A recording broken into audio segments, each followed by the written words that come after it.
नमस्कार साथियों, आज फिर से आप सभी लोगों का अपने YouTube चैनल राहुल चंद्र फिक्स में गेट वेलकम है। कैसे आप सभी लोग, आशा करता हूँ आप सभी लोग बहुत अच्छे हो।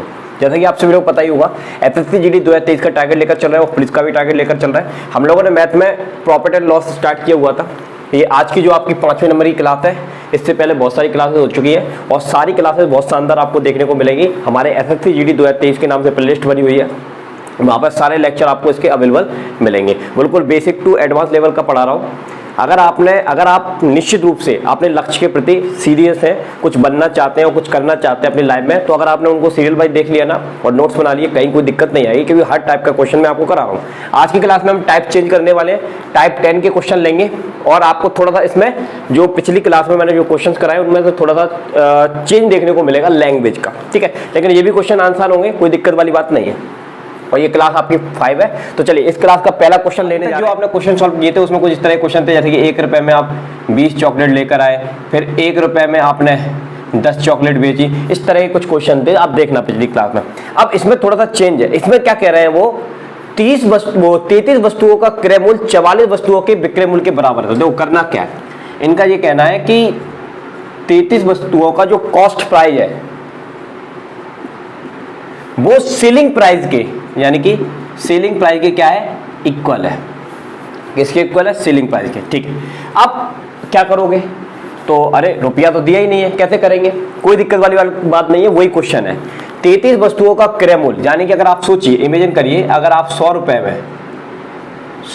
में 33 वस्तुएं लेकर आए, 100 रुपए में आपने 33 वस्तुओं को क्या कर दिया, सेल कर दिया।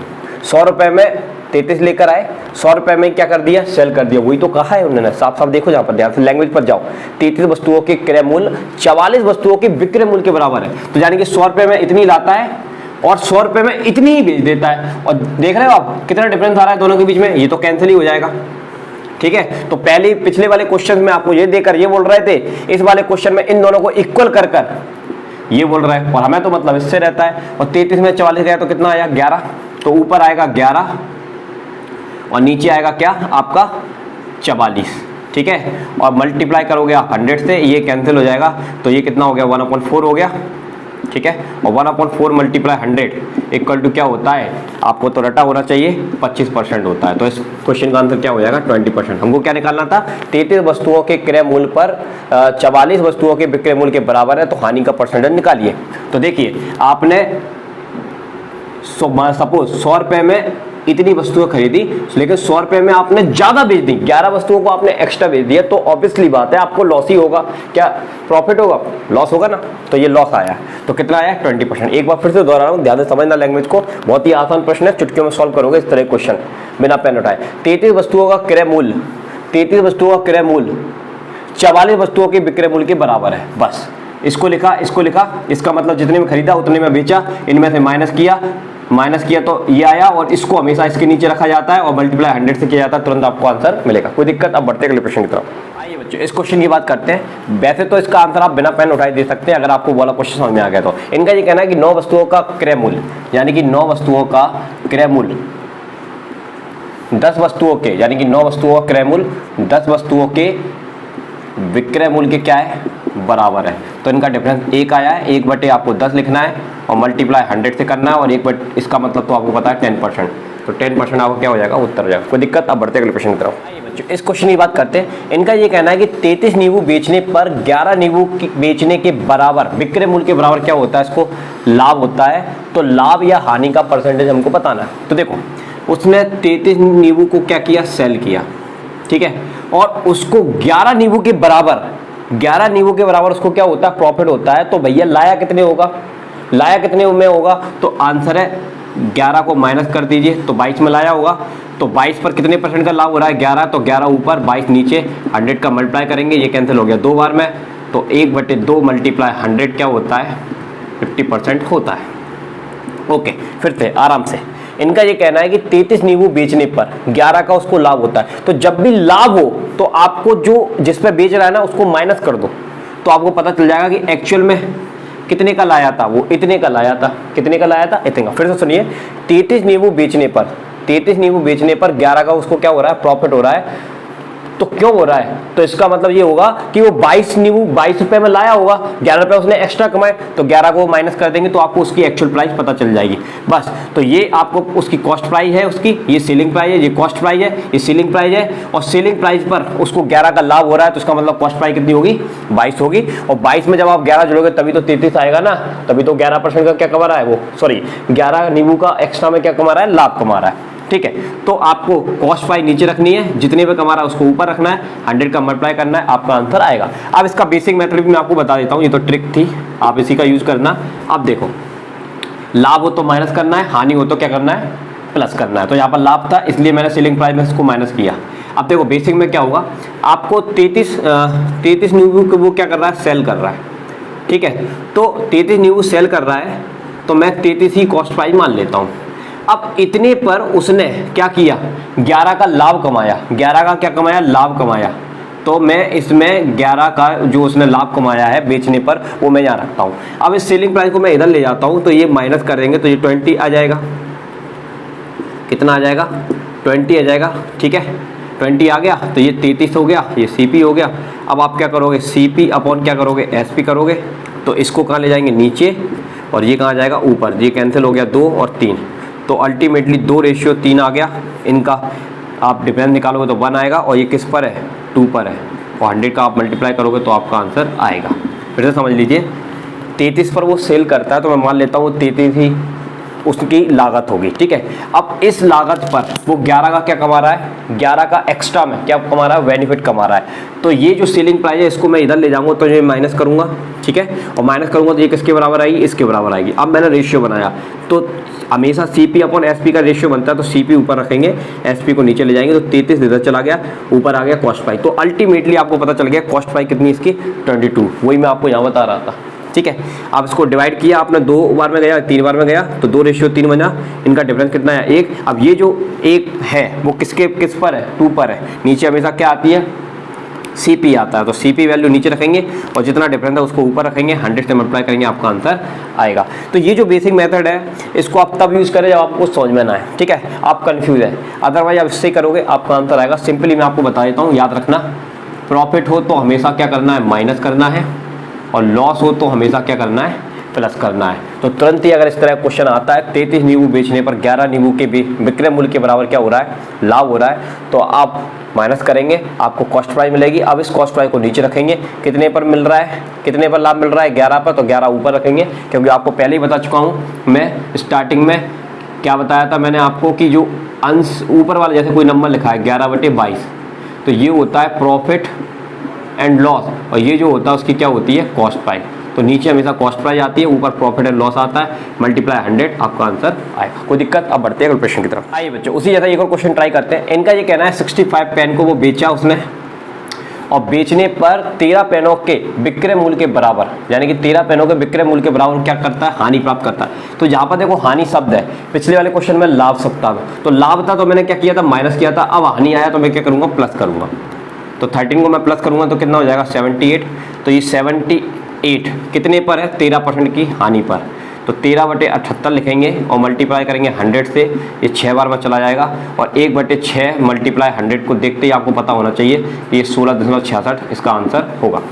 देखिए आपको बेसिक मेथड भी इसका बता देते हैं। इनका ये कहना है 65 पेन, यानी कि सेलिंग कितना है, 65 पेन करता है, तो मैं मान लेता हूँ 65 ही इसका कॉस्ट प्राइस होगा। ठीक है, कॉस्ट प्राइस।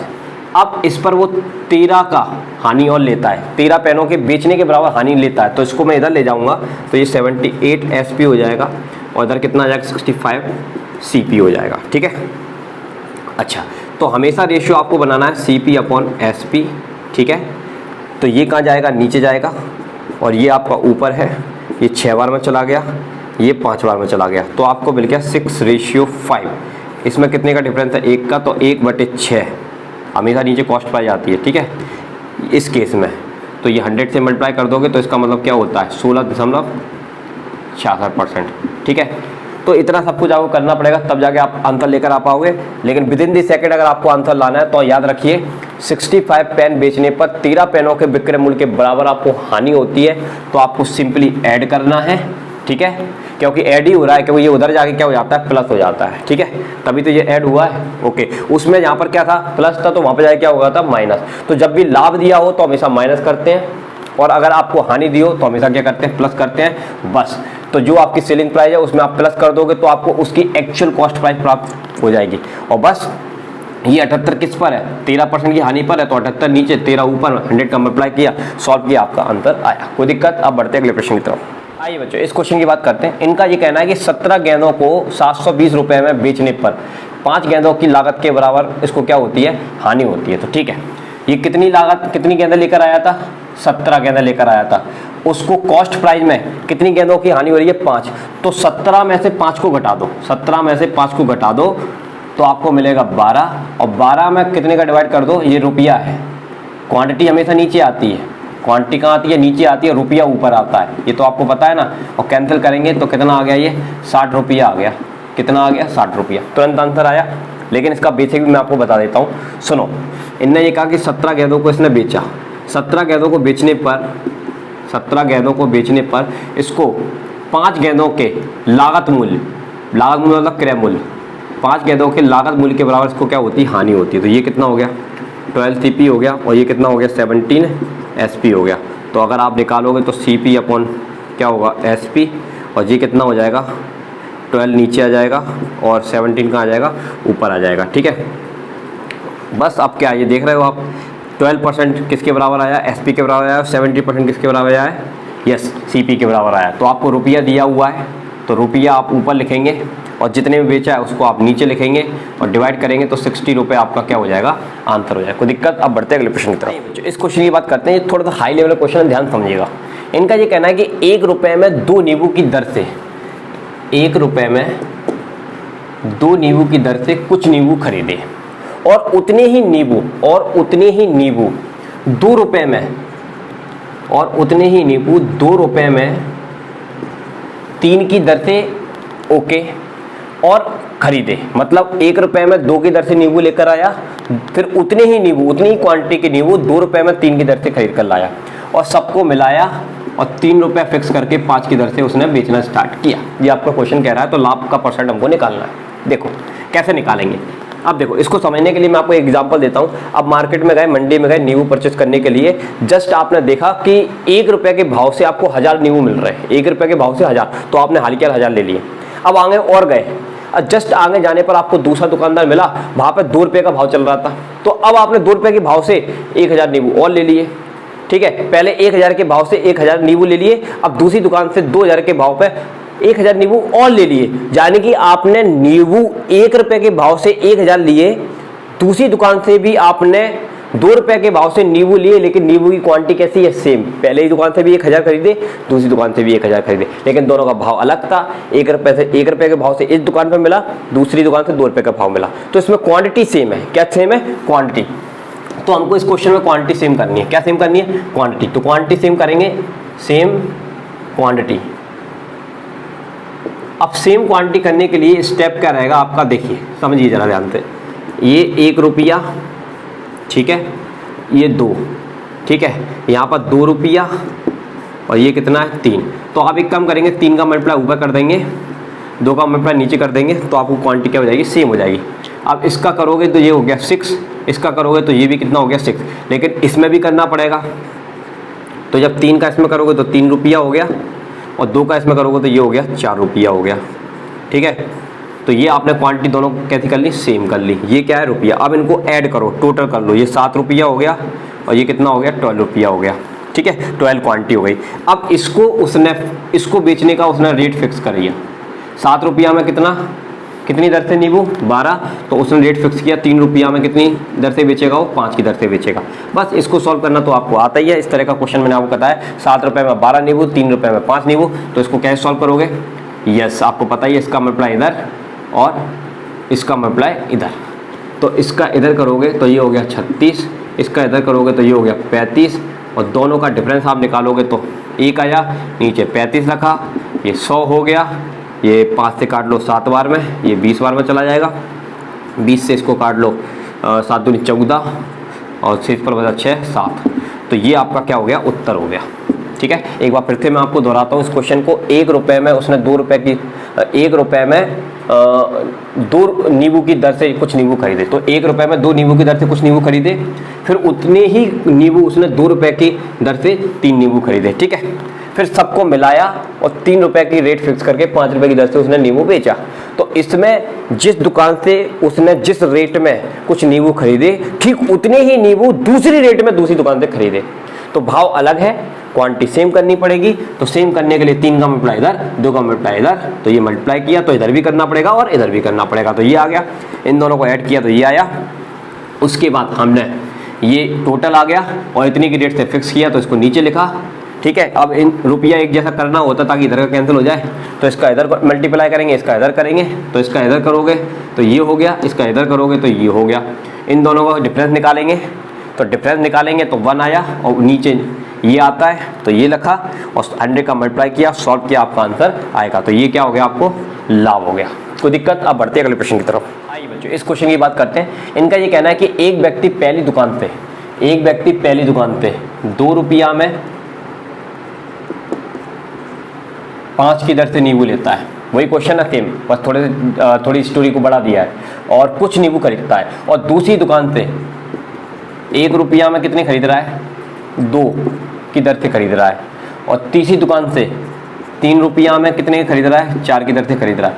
और सबको मिलाकर 4 रुपया में 5 की दर से बेच रहा है। ठीक है, कोई दिक्कत नहीं है। अब इनको एक जैसा कैसे करें, तो देखो कुछ नहीं है, आप एक काम करो, इनका एलसीएम ले लो। इसका एलसीएम लोगे 20 आएगा। अब ये 20 कैसे बना सकते हैं, इसमें 4 का मल्टीप्लाई कर दो, इसमें 10 का कर दो, इसमें 5 का कर दो, तो 20 बन जाएगा।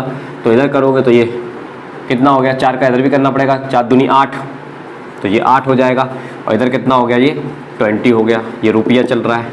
अब इधर करोगे, ये कितना हो गया, 10 रुपया, ये कितना हो गया 20, 5 × 15, तो ये 15 रुपया हो गया। ये कितना हो गया 20, तो यहाँ पर क्वांटिटी सेम हो गई। ठीक है, अब इनको आप ऐड कर लीजिए, तो ऐड करेंगे तो ये कितना हो गया, 13 के 3 हाथ लगे, 33 रुपया हो गया। और ये कितना हो गया, 60 हो गया। ये कितना हो गया, 60।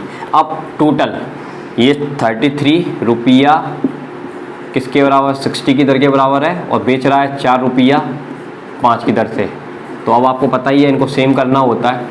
ठीक है, इसका इधर करेंगे तो ये आ जाएगा 240 क्वांटिटी, उसका इधर करेंगे तो ये आ जाएगा 165 आ जाएगा। ठीक है, इनका डिफरेंस निकालेंगे तो ये 75 आएगा और 75 को 165 मल्टीप्लाई 100 करिए और इसको आप सॉल्व कर लेना, आपका आंसर आ जाएगा। तो ये वही क्वेश्चन था, इसमें कोई दिक्कत वाली बात नहीं थी, बस केवल आपको थोड़ी सी स्टोरी में बढ़ा दिया, इसको 3 हिस्सों में दे दिया। 3 हिस्सों में दे दिया तो अगर आपको कन्फ्यूजन है किसका मल्टीप्लाई करें तो कोई दिक्कत वाली बात नहीं है। इसका एलसीएम लीजिए और एलसीएम लेकर आप क्वांटिटी को क्या कर सकते हैं, सेम कर सकते हैं। कोई दिक्कत? अब बढ़ते हैं अगले प्रश्न की तरफ। आइए बच्चों, इस क्वेश्चन की बात करते हैं। इनका ये कहना है कि एक व्यक्ति ने कुछ वस्तुओं को 5 वस्तु पर रुपए की दर से खरीदा। तो पर रुपए का मतलब होता है कि 1 रुपया में उसने कितनी वस्तुएं ली, 5। फिर उतनी ही वस्तु 4 वस्तु पर रुपए की दर से उसने खरीदी। फिर दूसरी दुकान से भी उसने 1 रुपया में कितनी ली, 4। और फिर दोनों को मिलाया और 9 आगे बोला कि 2 रुपया में 9 की दर से उन वस्तुओं को बेच दिया। आगे इन्होंने बोला कि इस सौदे में उसे 3 रुपए की हानि हुई है, तो उसने कुल कितनी वस्तुएं खरीदी। ठीक, अब इसको कैसे करेंगे, काम वही है, आपको क्वांटिटी कैसे करनी है, सेम करनी है। तो कैसे करोगे, मल्टीप्लाई करोगे, इसमें आप 4 का मल्टीप्लाई कर दोगे, इसमें आप 5 का मल्टीप्लाई कर दोगे। तो 4 का करोगे तो यहाँ पर 4 रुपया हो गया, ये कितना हो गया आपका 20। इसमें करोगे तो ये 5 रुपया हो गया, ये आपका कितना हो गया 20। इनको आपने ऐड किया तो ये 9 रुपया हो गया, ये हो गया आपका 40। ये टोटल। इसके बाद क्या किया उसने, 2 रुपया फिक्स किया और 9 की दर से इसको बेचा। ठीक, अब इसको आप मल्टीप्लाई करोगे, क्रॉस मल्टीप्लाई करोगे, आपका आंसर आएगा। लेकिन यहाँ पर एक प्रॉब्लम है, यहाँ पर इन्होंने ये कहा है कि इस सौदे में उसे 3 रुपये की हानि हुई। तो इसके लिए आपको क्या करना पड़ेगा, दोबारा से क्वांटिटी को सेम करना पड़ेगा। तो एक स्टेप और आगे आपको बढ़ाना पड़ेगा। यहाँ पर आप 9 का मल्टीप्लाई करिए, यहाँ पर आप 40 का मल्टीप्लाई करिए। ठीक है, तो ये कितना हो गया आपका 9 का, इसमें करेंगे ये 81 हो गया। ठीक है, और इसमें करोगे तो ये कितना हो गया आपका 360 हो गया। ठीक है, इसका भी आप करोगे तो ये भी आपका कितना हो गया 360 हो गया, और ये आपका कितना हो गया 80 हो गया। कितना हो गया 80 हो गया। तो इनके बीच में कितने का गैप आ रहा है, 1 रुपया गैप आ रहा है। तो ये मतलब ये बताता है हमको कि 1 रुपये में अगर आपने 360 रेट उसका फिक्स है, एक पर वस्तु रेट फिक्स है, 5 वस्तु पर रुपया, 4 वस्तु पर रुपया। तो ये मान के चलिए कि यहाँ पर रेट क्या है, इनके बीच का गैप कितना 1 आया। तो 1 रुपये में उसने कितनी ली 360, 1 रुपये में कितनी है 360। लेकिन आगे इन्होंने ये कहा है कि इसको क्या हो रही है, हानि हो रही है, इस सौदे में उसे 3 रुपये की क्या हो रही है, हानि। तो एक काम करिए, ये जो लॉस निकला है 1 रुपये का इतने पे, तो इसमें आप मल्टीप्लाई कर दीजिए 3 का, इधर भी कर दीजिए इधर भी कर दीजिए। तो ये 3 रुपया इक्वल टू कितना आ जाएगा 1080 आ जाएगा। तो 1080 आपका क्या हो जाएगा, आंसर हो जाएगा। एक बार मैं फिर से समझाता हूँ इसको शांति से। एक व्यक्ति ने कुछ वस्तुओं को 5 वस्तु पर रुपए की दर से 1 रुपये में 5, 1 रुपये में 4, एक दुकान से जो दूसरी दुकान पे, और सबको मिलाकर 2 रुपये 9 की दर से बेचना चाहता है। तो पहला काम तो वही है, इसको बराबर करेंगे, ये आ गया बराबर, बराबर करके इसको ऐड किया इतना आया, इसको ऐड किया इतना आया। उसके बाद रेट फिक्स किया था उसने 2 रुपये में इतनी, सिंपल आप मल्टीप्लाई करते आपका आंसर आता। लेकिन यहाँ पर एक और चीज़ आने की वजह से आपको क्या करना पड़ेगा, दोबारा से क्वांटिटी सेम करनी पड़ेगी। क्वांटिटी सेम करने का तरीका आपको पता है, 9 का ऊपर 40 का नीचे। तो इसका इसमें करेंगे तो ये आएगा, इसका इसमें करेंगे ये, और ये आएगा। अब इसमें गैप कितने का आ रहा है, 1 रुपये का आ रहा है। तो 1 रुपये फिक्स है किसके लिए, 360 के लिए। लेकिन इसमें 3 रुपये की क्या हो रही है, उसको हानि हो रही है। तो 1 रुपये पे इतनी हानि होती है, तो 3 रुपये पे कितनी होगी, तो 3 मल्टीप्लाई इसमें भी करना पड़ेगा, इसमें भी करना पड़ेगा। तो ये आपका क्या हो जाएगा, आंसर हो जाएगा कि यानी कि 3 रुपये उसने कितनी वस्तुएं ली होंगी, 1080 ली होंगी। कोई दिक्कत, ओके।